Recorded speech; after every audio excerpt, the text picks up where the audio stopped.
क्यों हमारा पीछा करता है। हेलो दोस्तों, आप सभी का फिर से अंजलि चौहान के नए परफॉर्मेंस के साथ में स्वागत है। अंजलि चौहान यह आज अपने नए अंदाज को लेकर आप सभी के सामने आ चुकी है। इस डांस में अंजलि के एक्टिंग को लोगों ने बहुत ज्यादा पसंद किया, जिस वजह से ये वीडियो जमकर वायरल हो रहा है।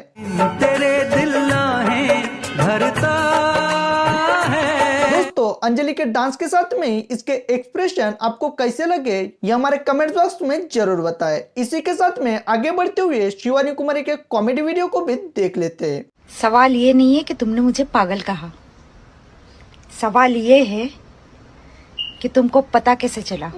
दोस्तों, सोशल मीडिया पर अंजलि के साथ में ही शिवानी कुमारी भी अपना जलवा दिखा चुकी है और शिवानी के इस कॉमेडी ने बड़े बड़े क्रिएटर को पीछे छोड़ दिया। शिवानी के इसी अंदाज की वजह से इसके इंस्टाग्राम पर अभी 2.6 मिलियन फैन फॉलोइंग हो चुकी है। दोस्तों, आपको अंजलि चौहान और शिवानी कुमारी इन दोनों में सबसे बेस्ट वीडियो किसके लगते हैं ये हमारे कमेंट बॉक्स में जरूर बताएं। उम्मीद करते हैं वीडियो आपको पसंद आएगी, तो वीडियो को लाइक कीजिए और चैनल पर नए हो तो हमारे चैनल को सब्सक्राइब जरूर करें। धन्यवाद।